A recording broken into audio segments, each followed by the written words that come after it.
හිතවා මිට්ටුනේ. අද දවසේදී පොඩිමයින ආවා CID එකට රහස් පොලිසියට. පොඩිමයින ගෙනල්ලා තිබුණේ ඩේසි ආච්චිගේ මැණික් මල්ල ගැන අහන්න.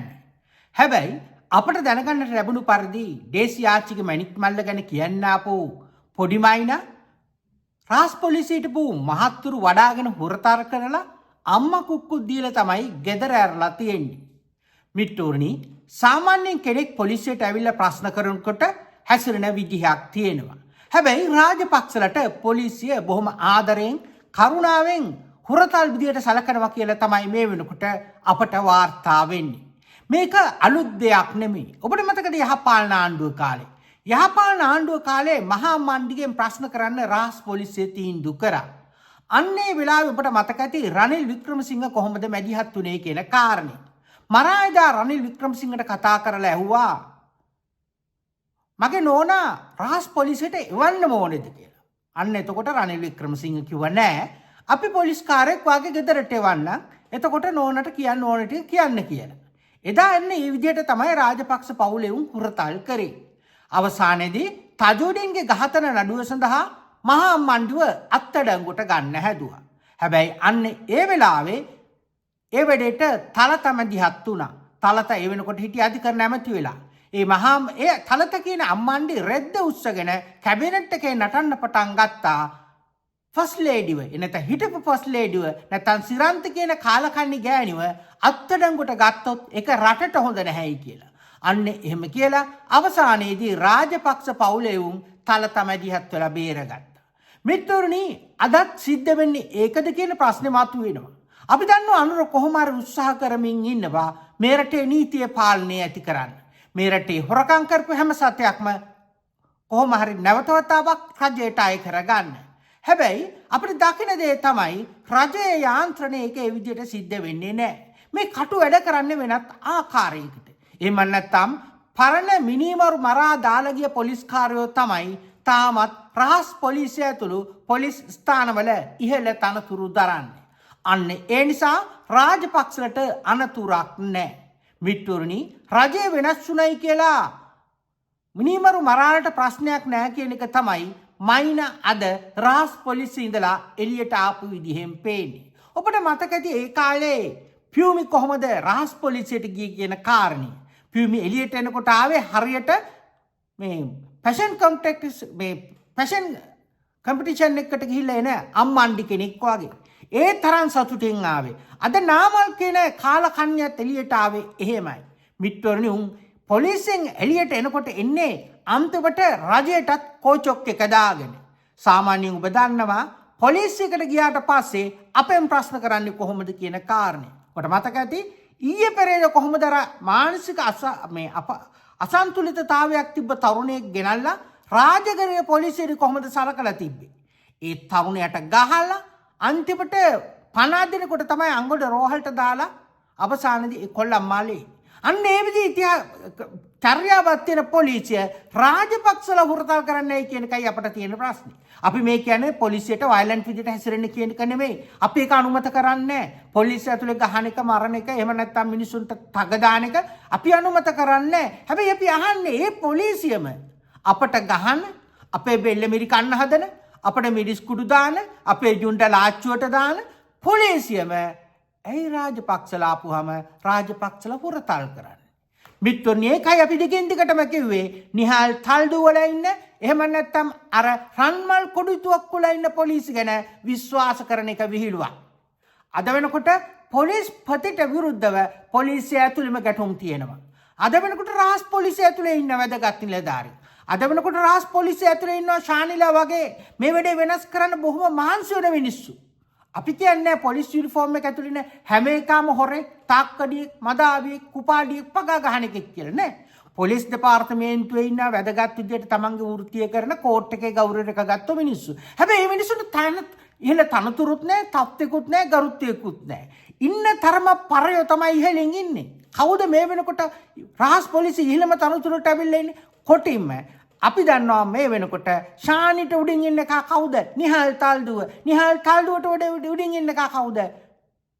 එතකොට මොකද්ද තියෙන ප්‍රශ්න දැන්? නිහාල් තල්ඩුව වල රාජපක්ෂලත් එක්ක ගෙදර ගිහිල්ලා බීලා පිස්සු කෙලලා නිදි වැදලා හිටපු එකෙක් දැන් එහෙම එකෙක් තමයි රාජපක්ෂගේ කොල්ලෝ අපවම ප්‍රශ්න කරන වැඩේ උඩින්ම ඉන්න එක. අර රන්මල් කොඩිතුවගු හොරපාරෙන් පොලිසියට ආපු එක. ඊළඟට මිනිහට විරුද්ධව ශ්‍රේෂ්ඨාධිකරණයේ නියෝගයක් තියෙනවා. මූ ගැන විනය පරීක්ෂණයක් කරපිය කියලා පොලිස් කමිෂමට. පොලිසම තාමත් පොල් ගන්නවා.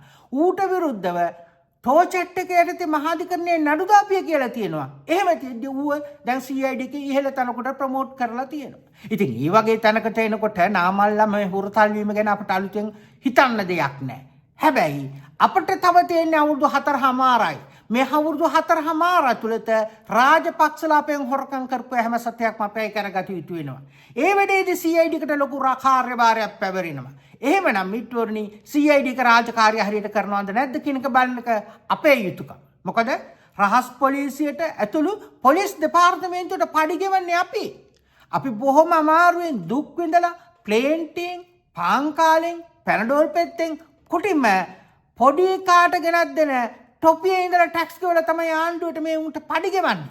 එහෙමනම් ඒ වැතුලේ වැඩ කරන තල් දුවලා එහෙම නැත්නම් රන්මල් කොඩිතුවක් වල වැඩේ හරියට කරන්නේ නැත්නම් අපිට උන්ගේ කණෙන් අල්ලලා හොල්ලන්න සිද්ධ වෙනවනේ. අද බලන්න අද පොලිස්පති දූෂිත නිලධාරියෙක් මාරු කරාම ඌව බේරගන්න පොලිස් කොමිෂන් එක රෙද්ද උස්සන් උඩ පයින්නවා. හැබැයි පොලිස් කොමිසම ශ්‍රේෂ්ඨාධිකරණයේ එකසරයක් කිව්වා වහාම සිද්ධානයේ පොලිස්පතිය සම්බන්ධයෙන් විනය පරීක්ෂණයක් ගනින් කියලා. උන් අද වෙලතුරු ගත්තේ නැහැ. කොටිම අවසානයේදී පොලිස් කොමිෂම මු පොලිස්පති කරන්න ඉස්සලා ශ්‍රේෂ්ඨාධිකරණයේ කීපතාවක් කිව්වා විනය ක්‍රියාමාර්ග ගත්තේ නැහැ. රන්මල් කොඩිතුවක්ව සම්බන්ධයෙන් දැන් තීන්දුව දීලා කොච්චරක් කල් වෙනවද? පොලිස් කොමිෂම නිහඬයි.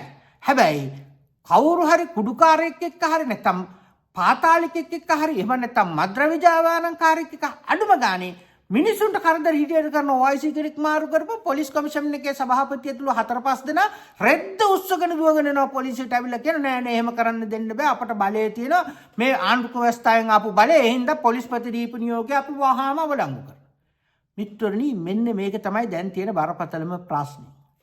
අද වෙනකොට රජ ස්ථාවරයේ තමයි රජය පහසුකම් දෙනවා. හැබැයි රජය දේශපාලන වශයෙන් ඇඟිලි ගහන්නේ නැහැ පොලිස් දෙපාර්තමේන්තුව. ප්‍රශ්න තියෙන පොලිස් දෙපාර්තමේන්තුවට එහෙම ඇඟිලි ගහ දුවන්න දන්නේ නැහැ. අවුරුදු 70ක් තිස්සේ එක මහයුන් කියපු දේවල් අහගෙන වැඩ කරන්න තමයි පොලිස් වල ලොක්ක පුරුදු වෙලා හිටියේ. මිත්‍රණි මම නැවතත් කියනවා. විශ්වවිද්‍යාලවල ගිහිල්ලා උපාධිය අරගෙන පොලිසියට ආපු වැදගත් මිනිස්සු ඉන්නවා. ඉස්කෝලේ ගිහිල්ලා වැදගත් විදියට විභාග පාස් කරලා බොහොම හොඳට යුනිෆෝම් එක ඇඳලා හොරකම් නොකරන තක්කඩි කන්න නොකරන උන් ඉන්නේ හැබැයි උන්ට ප්‍රොමෝෂන් නැහැනේ. උන් ඉහළ තනතුරු වලත් නැහැ. ඒ නිලධාරීන් ආපු තනතුරු වල ඔහේ ඉන්නවා. මොකද ඒ මිනිස්සුන්ගෙන් ආණ්ඩුව වලට වැඩක් නැහැ. අන්න ඒ වගේ මිනිස්සු වල උසස් වීම දෙනවා ඇරුණාම මේ කාලකන්ණි ටික මේ විදියට නඩත්තු කරොත් තව අවුරුදු 4මාරකදී අවසාන ප්‍රතිඵලය යහපාලන ආණ්ඩුව කාලේ වෙච්ච දේම වෙනවා. මිත්‍රෝනි රහස් පොලිසිය හරියට වැඩ කරොත් එහෙම නැත්නම් පොලිස් පරීක්ෂණ හරියට සිද්ධ වෙලා හොරුන්ට දඬුවම් දුන්නොත් ඊළඟ මැතිවරණයට මයින්ට ඡන්ද ඉල්ලන්න වෙන්නේ හිරගෙදර ඉඳලා. හැබැයි ඒක එහෙම වෙයිද කියන එක ප්‍රශ්නයක්. මොකද අපේ රටේ තියෙන චෝදනාත්මක ක්‍රමය. චෝදනාත්මක ක්‍රමයේදී අවසානයේදී නඩුව විසඳන විනිසුරුතුමා ඉදිරියට ගේන සාක්ෂි මත. එතකොට සාක්ෂි ගේන්න නම් පොලිසිය හරියට පරීක්ෂණ කරන්නට සිද්ධ වෙනවා. පොලිස් පරීක්ෂණ හරියට සිද්ධ වෙලා හරියට තොරතුරු හොයාගත්තේ නැත්නම් අධිකරණයට නීතිපතියක හරහා එන තොරතුරු හරියට එන්නේ නැහැ. එතකොට අනිත් පැත්තෙන් බිලියන් ගණන් හොරකම් කරලා සල්ලි තියෙන රාජපක්ෂලා මේ රටේ ඉන්න කක්කුස්සේ තියෙන රුපියල් දිවෙන් ගන්න જાතිය හැරෙන පැත්තට කතා කරන ආත්මගරුත්වයක් නැති හෘද සාක්ෂියක් නැති හැබැයි පොරක් වගේ ඉන්න ලෝය කෙනෙක් ගැන ලක්ෂණට සාක්ෂි ටික කඩ මිනිස්සු එළියට එනවා. මේක තමයි පහුගිය කාලේ පුරාම වුනේ. අන්න ඒකයි අපිට තියෙන ප්‍රශ්නේ රහස් පොලිසියට එන රාජපක්ෂලාව හුරතල් කරන්නේ ඇයි?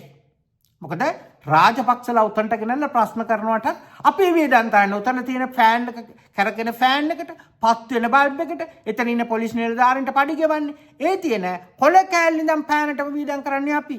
එතකොට ඌ ගෙන්නනකොට ඌ හරියට ප්‍රශ්න කළා තොරතුරු ගන්නේ නැත්නම් ඒක ප්‍රශ්නයක්. අපි දන්නවා රාජපක්ෂලා හරියට ප්‍රශ්න කරනකොට උන් හැසිරුනේ කොහමද?